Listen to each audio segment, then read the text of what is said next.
I think as a team we didn't play the way we could. But I think congratulations to Minnesota. They play hell of a series.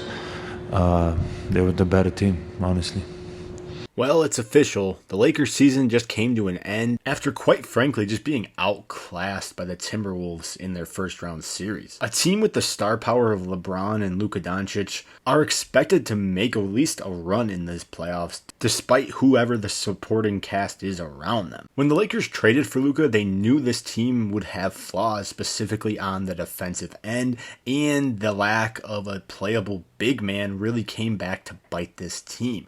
After the Mark Williams trade was voided or canceled out due to the failed physical, the Lakers were going into the playoffs with no real big man other than Jackson Hayes, and that proved to be a problem. The Timberwolves exposed the Lakers in many ways and truly showed how their flaws were just too much to overcome in a playoff series. Out of all people, Rudy Gobert, one of the least talented offensive players in the league, really, dominated this team just purely based off of his size advantage alone. He's so much bigger than the guys. He just got an overwhelmingly amount of offensive rebounds through his physicality and got easy putbacks there. When you're given a team 2 or 3 chances consistently and their second chance points add up, that's just a recipe for disaster, and you're not going to win games like that. Not only that, the physicality of the Timberwolves was completely outmatching this Lakers team. There was no intensity, no sense of urgency at all in a closeout game. The beginning of this game looked like the Lakers weren't even there. It looked like they were just ready to give in immediately.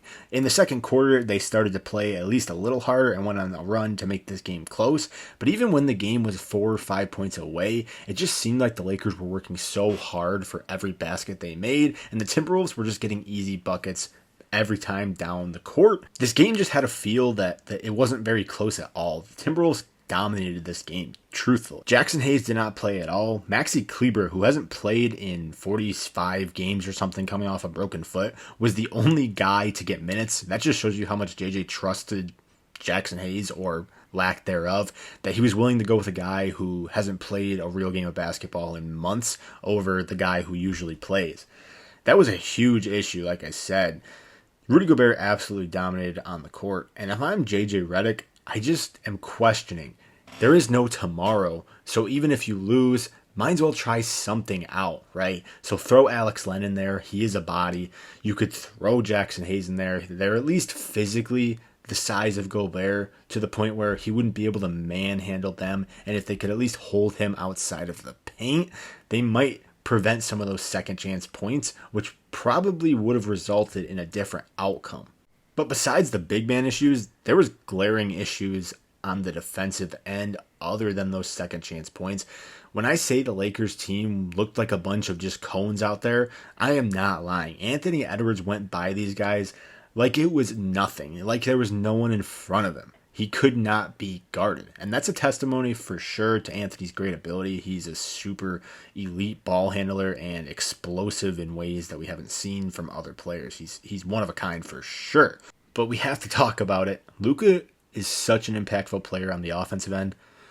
But on the defensive end, he is truly a liability, and it was exposed. They were going at him every single possession to get that matchup that they wanted, and the Lakers were trying to hide him down in the corners and stuff to not get those switches, but they were matchup hunting him all game long, and it worked out pretty much every time. His lack of movement and quickness on the defensive end is what makes him so unreliable. He gets blown by like it's nothing without really much effort.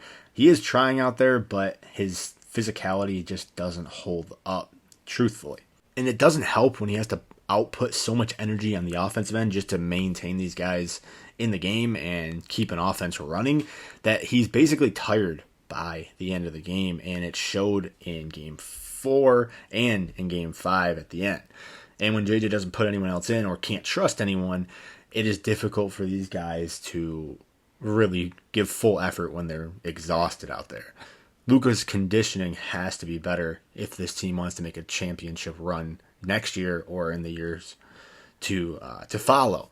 JJ even said there's got to be some change for this team to make a championship, and I 100%.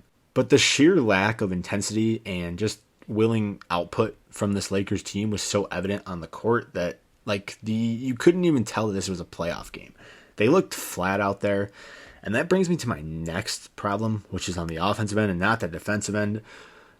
Their third scorer in Austin Reeves was pretty horrendous this series. It kind of showed his flaws playing against those long, strong defenders when they get very physical and play him uptight the entire game. He really struggled with that. When Ant was on him, he struggled, and this was probably the most uncomfortable I've seen Austin Reeves look in quite a long time, probably since his rookie year. He just looked very uncomfortable, didn't use the ball handling skills that we're used to seeing to create separation. He struggled very mightily with that in general, and he had awful shooting games. He had one decent game in game 2, and it wasn't even a super great game. And that was a big struggle with the Lakers' usage rate of Luka and LeBron, who get the majority of the load to run the offense. They do need a third guy to be successful. We saw that during the regular season. When Austin was on, this team looked very good. This team looked very solid. But the issue was when he didn't come to play, this team would lose quite a bit of times. And that's just the reality of the situation. Also, the lack of lob threat made for ball movement, and specifically in Luka's game, to struggle as well. He thrives off the pick and roll, and having a lob threat there gives his game a different element. We've seen it in Dallas. We've seen it when Jackson Hayes was playing at a really high level earlier in the regular season. That's when Luka is 100% dominant. Just to wrap things up with Luka also, some of the questionable switches that they were looking for offensively had me questioning, right? Luka's not the quickest guy on the court, so switching on to Julius Randle and Naz Reid, who are strong, didn't make too much sense to me because he's going to struggle creating separation. He doesn't have the speed advantage over them really that much, and he uses his body and strength against smaller guards to get separation and get some shots up. So when they switched to the guys who could match up with him well and take some of that brunt force that he produces out, it just didn't make sense to me, and he couldn't create separation. And that paired with his lingering injuries, which just seemed to be a reoccurring thing with Luka, unfortunately, it made for favorable matchups for this Timberwolves team. And other than that, the intensity, like I said, that can't be stated enough. They just outclassed the Lakers in pretty much every single aspect of the game. Rudy Gobert was the killer. That's the crazy part to me, right? He put up almost a 30-20 game, which is ridiculous. He really did dominate. Shout out Rudy Gobert. But yeah, and then I think just the last thing I want to say is coming down the stretch of this game, the Lakers, what made them excel and go on some runs was getting the ball moving, penetrating inside, and then kicking out for open threes.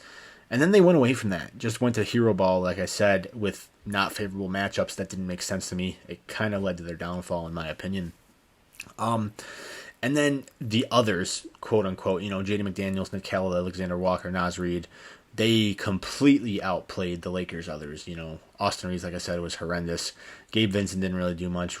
Vanderbilt made some defensive impact there.